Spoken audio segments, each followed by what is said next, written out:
Рахмат, урматтуу төрага. Урматтуу депутаттар, бул мыйзам долбооруна кирип аткан өзгөртүүлөрдүн негизги максаты кыргыз салттарына жана маданий өзгөчөлүктөрүнө ылайык фамилияларды тандоо мүмкүнчүлүгүн кеңейтүү болуп саналат.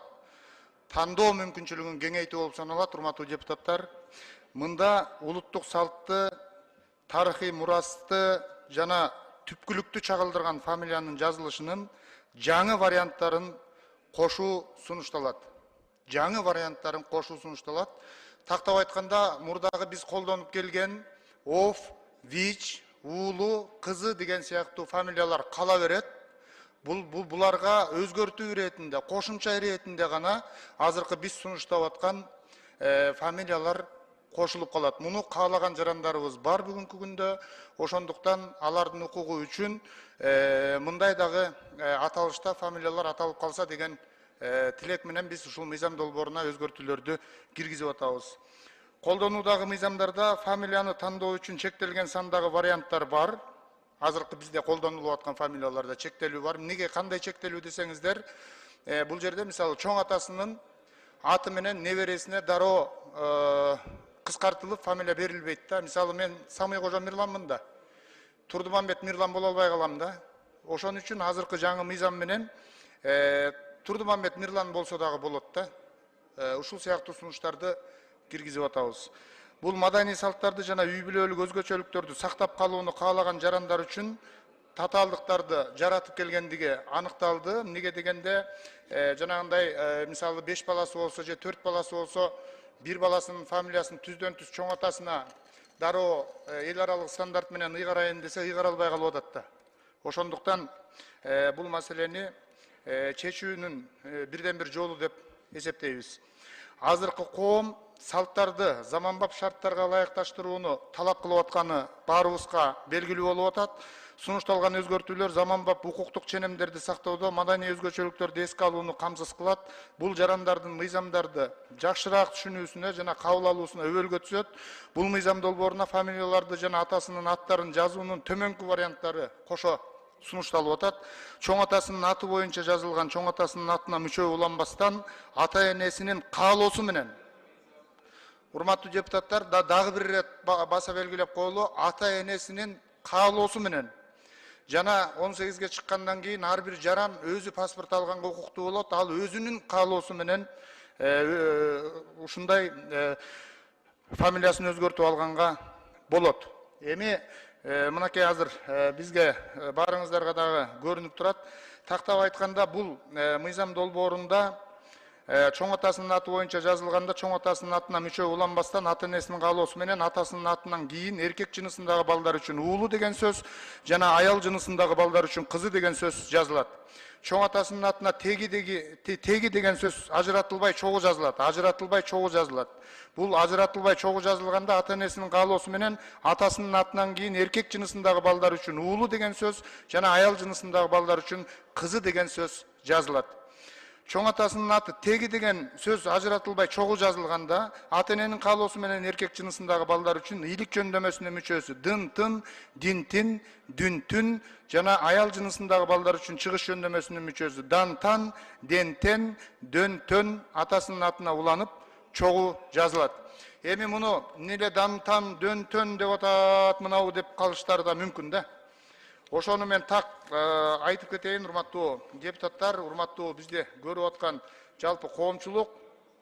3 вариантты көрүп атасыздар мынакей. Биринчи вариантта биз колдонуп келген Бактыбеков Үсөн Жакшылыкович дейбиз. Туурабы? Бактыбекова Нургүл Жакшылыковна дейбиз. Бул биз колдонуп келген. Биринчи вариантта Бактыбек Үсөн деп койсок болот.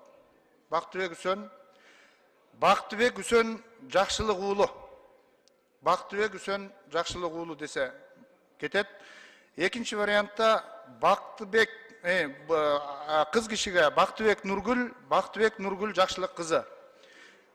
Экинчи вариантында чоң атасынын атына теги деген сөз ажыратылбай чогуу жазылганда Бактыбеков Үсөн Жакшылыкович, Бактыбекова Нургүл Жакшылыковна мындай болуп калат. Бактыбек теги Үсөн. Бактыбек теги Үсөн Жакшылык уулу. эгер тегини кошуп жаздырам дегендерге. Бактыбектеги Нургүл жакшылык кызы болуп жазылып калат. Үчүнчү, чоң атасынын атына теги деген сөз ажыратылбай чогуу жазылганда ата энесинин каалоосу менен эркек жынысындагы балдар үчүн жөндөмөнүн мүчөсү дынтын, динтин, жана кыздар балдар үчүн дантан, дентен, төндөн атасынын атына уланып чогуу жазылат. Анда мындай болуп калат.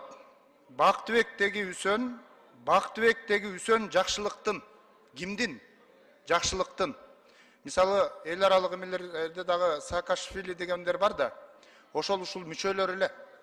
Жакшылыктын. Ал тургай Үсөн жакшылыктын десе да болуп калат да. Үсөн жакшылыктын. Кыз кишилер үчүн Бактыбектеги Нургүл жакшылыктан.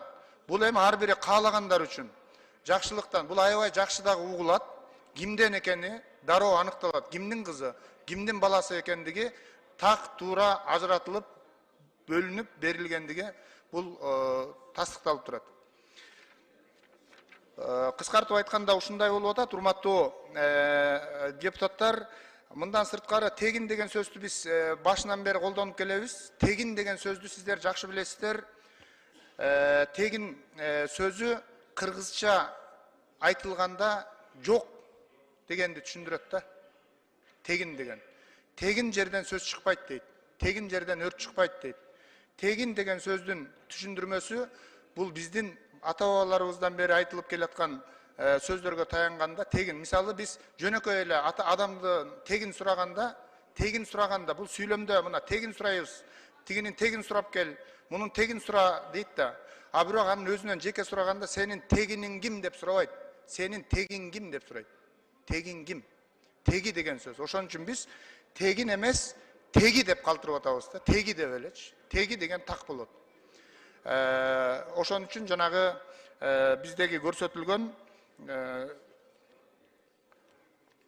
Үсөн теги, Самикожо теги деген сыяктуу нерселер ушуга алып келди. Кыскача баяндамабыз ушул. Муну урматтуу депутаттар бүгүнкү күндө биздин коомдо балдардын аттарын, фамилияларын кыргызчалап, нукуралуулукка, түпкүлүккө алып келүү замандын талабы болуп турат. Муну каалаган ата энелерибиз дагы бар. Бул боюнча биз комитеттерден дагы бир топ талкууларды өткөрдүк, коомдук талкуулар дагы өттү. Бир топ жарандарыбыз буга, көпчүлүк жарандарыбыз буга жакшы деген пикирлерин билдиришти. Рахмат. Рахмат. Урматтуу депутаттар, мыйзамдын долбоорунун демилгечилеринин бири катары мен да айтып коеюн, жаңы жылдан баштап мен Нурлан Тургунбекович болбойм, мен Нурлан Тургунбек уулу болом. Мирлан Самикожо менен сүйлөшкөнбүз. Ушул мыйзамды демилгелеп атканда нукура кыргызча аттарды, ысымдарды биздин келечегибизге берүү боюнча. Урматтуу депутаттар, суроолор барбы? Бакыт Үсөнч. Бакыт Үсөн уулу. Рахмат, урматтуу төрага. Саламатсыздар, урматтуу депутаттар, урматтуу бүгүнкү жыйынга чакырылгандар. Мирлан мырзага терең ыраазычылык билдирем. Мисал кылып мен аты жөнүн айтып кеттиптер. Тактоо иретинде эле, бердечи. Эми башаламан болбойт деп ойлойм. Эл аралык стандартта биринчи аты жазылабы же баягы атасынын аты жазылабы? Ошол кандай стандарт?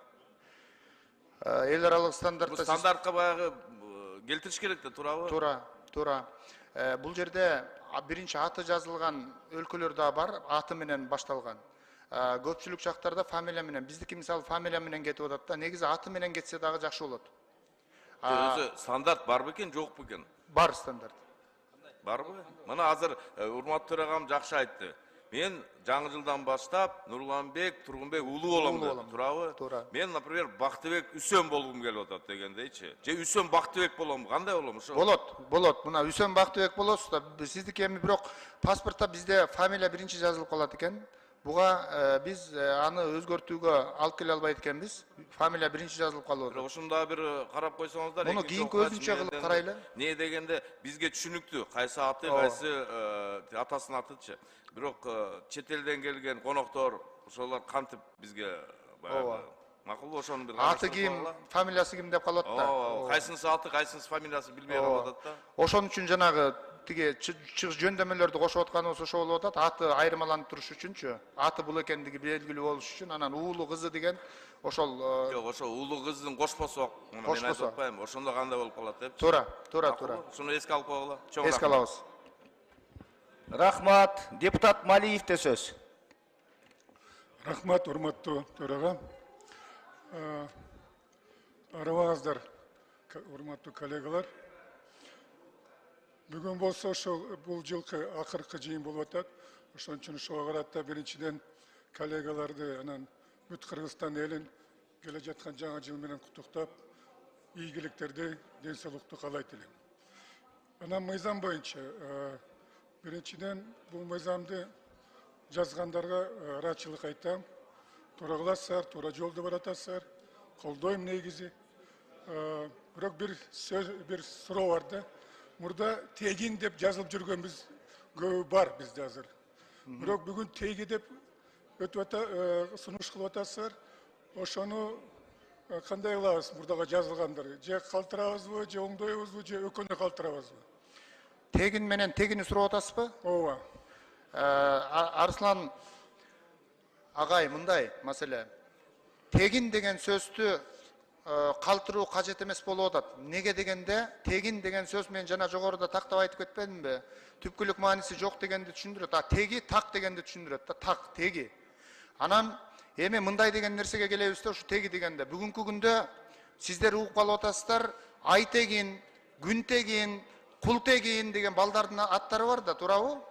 Анан алар эртең чоң ата болгондо ай тегин болбой калат да. Ай тегин теги болуш керек да. Туурасы ай тегин теги, күн тегин теги, кул тегин теги болуш керек да. Ай тегин тегин, кул тегин тегин дегенде болбой калат анда. Сөздүн мааниси жоголуп калат. Мен ошондуктан биздин бул жерде мына Юдахиндин сөздүгүндө дагы биздин Карасаевдин сөздүгүндө дагы, Илимдер академиясындагы жыйналган сөздүктө дагы тегин деген менен теги деген сөздөрдүн айырмалары так жазылып турат мына китептерде. Мен буларды атайын баарына белгилүү болуш үчүн алып чыктым. Бул жерде мен мунун баарын катарынан окуп эле коеюн. Карасаңыздар болот да ушул сөздөрдөн. Теги кандайды түшүндүрөт жана тегин деген кандайды түшүндүрөт. Бул сөздүк мынакей. Өзүңүздөр билесиздер, Юдахиндин түзгөн сөздүгү. Мына бул болсо Кусейин Карасаевдин сөздүгү. Кусейин Карасаевдин сөздүгүндө дагы так эле жазылып турат бул жерде. Тегин менен тегинин айырмасы.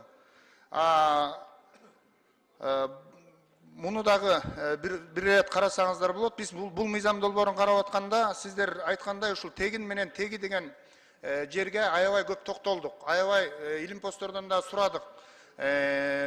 Тилчилерден дагы сурадык, тактадык. Теги деген сөзгө келип токтодук да, урматтуу депутаттар. Анан азыр бул концепция, эгерде сиздер сунушуңуздарды кагаз жүзүндө берсеңиздер, биз кийинки окуудан дагы аны карайбыз. Ал эми бул дагы мына кыргыз тилинин түшүндүрмө сөздүгү турат. Бул сөздүк дагы бир топ окумуштуулардын бул жерде фамилиялары жазылып турат. Ошолор түзгөн сөздүк. Ушул сөздүктө дагы тегин менен тегинин айырмачылыгы анык жана так жазылып турат. Ал түшүнүктүү, бирок Мирлан мырза, сиз азыр биз ушул мыйзамды кабыл алып калсак, тегин деген жазылгандар бардыгы эми алмаштырыш керекпи деген сөз суроо болуп атат. Бул жерде алмаштырбайт. Биз жана жогоруда дагы айттык. Оф, Вич, уулу кызы мурда кандай фамилиялар болсо алмаштырып. Тегин менен жазылгандар деп атам да. Алмашпайт. Тегин менен жазылгандар деп атам да. Теги эми аны ошол тегин деп жаздырып алган фамилиянын ээси мен теги деп кайра барып жаздырышым керек, анда мен теги деп жаздырам десе ал жаздырса болот. Ал баягы сөзсүз которуу зарыл эмес. Сөзсүз которуу зарыл эмес. Ошону так айтып коебуз элге. Өзүнүн каалоосу боюнча да, өзүнүн каалоосу боюнча. Жакшы, рахмат. Рахмат. Суроо берүүчүлөр көп экен.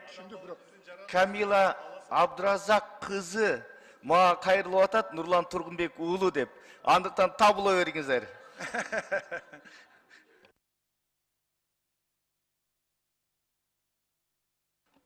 Сөз суроо берүү үчүн Жумабеков Дастанбек Артисбековичтен. Рахмат. Самыркожо мырза, мыйзамды колдойбуз, бирок тактоо иретинде да могу азыр көрдүңүзбү, бир паста бир мындай суроо жаралып кетти да, тегин менен теги. Ошол үчүн понятийный частта жана сиз жакшы түшүндүрмө бердиңиз, бирок понятийный частта ошону жазбай кеткенсиз да. Ошол үчүн юридикалык бардыгы так болуш үчүн миниюска паспорт берип атканда ушу теги деген сөзгө сиз азыр ушу мыйзамга биз киргизип кетишибиз керек да. Эмнени түшүндүрөт? Бул коомчулукка да паспорт алып жаткан жаранга да бул маанилүү болуш керек да. Ал түшүнүш керек. Бул эмнени түшүндүрөт? Жана сиз нукура сөздөр менен түшүндүрбөдүңүзбү? туура туура Ошол үчүн бул понятийный частка могу азыр эки мыйзамга өзгөртүү киргизип атпайсызбы? Ошонун бирөөсүнө так отургузуп коюшубуз керек да. Ошондо мен ойлойм, ким паспорт алып өзүнүн фамилиясын өзгөртөм десе алып атканда ошол нерсеге мындай мыйзамдын нерсесине таянып анан алат да ошол. туура сунуш берип атасыз. Ал жерде сөзсүз карап жазып кетебиз. Аны жазбасак тиги жерге барганда кайра эле тегин болуп жазылып калышы мүмкүн. Туура. Ошол үчүн бул түшүндүрмө бөлүгүнө ошону биз так көрсөтүп коюшубуз керек да. Анан эми жанагы сиз бул жерден таппай атам да, каалагандар өзүнүн фамилиясын каалагандай алат депчи. Бирок жанагы бүгүнкү күндө мисалы Жумабеков, Ков менен бүтүп атпайбы? Бул калабы же муну ушу мыйзам менен чектеп атасыздарбы? Жок, калат. Бул жерде жана жогоруда айтып кеттик, бул жерде буга чейинки жазылгандар, фамилиялар, ВИЧ баары кала берет. Бул кошумча гана сунуш болуп кирип атат да, кошумча каалагандар. Ар ким ата энесинин каалоосу менен жана 18ге чыккан жаран өзүнүн каалоосу менен гана өзгөртүлөт. Өзгөртүлөт же катталтылат. Анда мындай болуп калды да, азыр сиз ар ким каалоосу менен деп атасыздар, бирок мурда азыркы колдонуп жаткан редакцияда тегин деген жүрөт, бирок ал азыр ушул мыйзам кабыл алынса тегин анда жокко чыгат да. Бул жерде чейилип калып атат да. Туура. Анда теги кирип атат, туурабы? Туура. Теги болуп калат, тегин жокко чыгат. А эгерде ошо тегинди жактырган, мен ошону ошентип жастырамын, тегин деген мага жагат деген ой пикир жаралса кандай болуп калат да? Ага, значит, мыйзам жол бербейт да антип жаздырганга. Туурабы? Бул боюнча өзүңүздөргө дагы бир ирет түшүндүрүп кетким келип атат. Тегин деген сөз эми могу биздин сөздүктө, биздин өзүбүздүн кыргыздын сөзүндө колдонулбай атпайбы, бирок муну жок дегенди, төгүн дегенди түшүндүрүп аткандыктан такыр эле тегинди сызып койгонубуз ошол болуп атат да. Бул боюнча дагы биз биринчи окууда, экинчи окууга келгенде дагы терминологдор менен баары менен такташып дагы сүйлөшөбүз. Мына тилчилер дагы отурат. Булар менен дагы сүйлөшөбүз. Тегинди кандай кылабыз депчи. Биздин азыр биринчи сунушубуз концепцияда тегинди алып атабыз да. Ошол үчүн Самыркожо мырза, бул өтө талаш тартыш сөз да. Кээ бир жерлерде тегин деген сөз башкача мааниде, жакшы мааниде колдонулат. Бирок сиз азыр тегинди түшүндүрмөсүндө жокчулук алып келдиңиз да. Жок деген нерсеге таяндыңыз да. Философияда, эгерде ошол далилденсе философияда, жана сиз айтып аткан Илиндер академиясында философтор, эгерде ушуну далилдеп чыкса, анда сиз ушуну да эмне үчүн жокко чыгарып атабыз? Анда муну бир түшүндүрмөсүн беришибиз керек да. Биз Туура, муну философтордон дагы филологдор көбүрөөк аныктап беришет. Бу жерде мына биздин арабызда да филологдор бар. Буга дагы азыр Камила Абдыразак кызы жооп берем деп отурат, Кудай буйрса. ошондуктан мен ойлойм, кылдаттык менен баягы кыргызда жакшы сөз бар, жет өлчөп белгесели бул мыйзамды кабыл болуп атканда.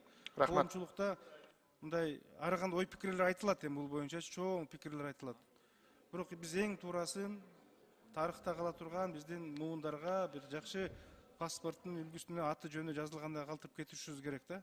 Анан эл аралык стандартка туура келген. Эл аралык эң негизгиси ошол. Жана гражданский паспорт алып атканда эл аралык стандартка туура келгендей кылып оңоюраагын, айтылышын оңоюраагын кыла тургандагы бир вариантын иштеп чыгышыбыз керек го. Рахмат. Рахмат. Рахмат. Сиз дагы кагаз жүзүндө сунуш берип койсоңуз, биз ошол эл аралык стандартка оңоюраак болсун деп ушул нерсени алып келип атабыз да. Жана балдарыбыз азыр мынакей көптөрү чет элдерде, чет жерлерде окуп атат, эл аралык байланыштарды түзүп атышат. Ошондой учурларда балдардын фамилиялары так ушул эл аралык стандартка туура келсе экен деген тилек. Рахмат. Рахмат. Кийинки сөз Сүйүнбек Абдылда уулунда аппаратты жаңылтырып коеюнчу, баш айланып калсын булардын. Урматтуу Сүйүн Өмүрзакович. төрага рахмат сизге. Чоң. Саламатсыздар, урматтуу депутаттар, урматтуу чакырылгандар. Урматтуу демилгечи, бул мыйзам долбоорунун максаты аябай абдан жакшы. Колдоймун. Бул жерде бир эле тактоо иретинде, сунуш иретинде бул биринчи окуу болуп атпайбы? Бул жерде мына көп вариант болуп кетип да. Мына көп багыттарга мына дуун, дөөн, тегин десе бир теги деп атасыз, абдан туура теги. Ушуну бир эми жакшы эле вариант таап чыкпайлыбы? Мына азыр Минюстанда отурат Орозбек мырза. Ушул баягы бир жакшы бир вариант, ушу биздин өзүбүзгө кыргыздарга дал келе турган азыр мына төрагабыз да айтып атпайбы? Мен жаңы жылдан кийин баштап Тургунбек уулу Нурланбек болом деп. Ушу бир жакшы бир вариант иштесе кандай болот? Көп вариант болсо бул башаламандуу болуп калабы дейбиз да, мындай чачырандуу болуп. Ушу эми мен бул сунушум. Негизи бардык айткандарыңыз туура. Бул маңыздуу, мазмун түшүнүп атам мен буга. Бирок баягы келген биздин элдер бир жакка чыгат, чет жакка чыгат, алардан келет, укук коргоо органдары иштейт, жана башка мамлекет кызматтар бар да кайрылат. Анан эми бардык эле беш колдо эмес, бардык эле билимдүү эмес да. Анан ушуну кандай мен сунушумда ушу ойлоп көрсөк, может бир жакшы бир эме вариантка токтолсок. Бир эле паспортто бир эле жазылат, атасынын аты башында, кийин уулунун аты, кызынын аты, уулу дейбизби? Ушу биз эми булар талкуу болуп атпайбы биринчи окуудачы? Ушуну бир мен сунушумда карап көрсөк. Жарайт. Сиздин бардык мына маалыматыңыз, баяндамаңыз жакшы, мага жакты, мыйзам долбоорун мен колдоймун. Ушул мен сунушумду карап көрсөк да, мына башаламандык кылбай бир жакшы вариант таап, изилдеп, тактап чыкса ушунучу.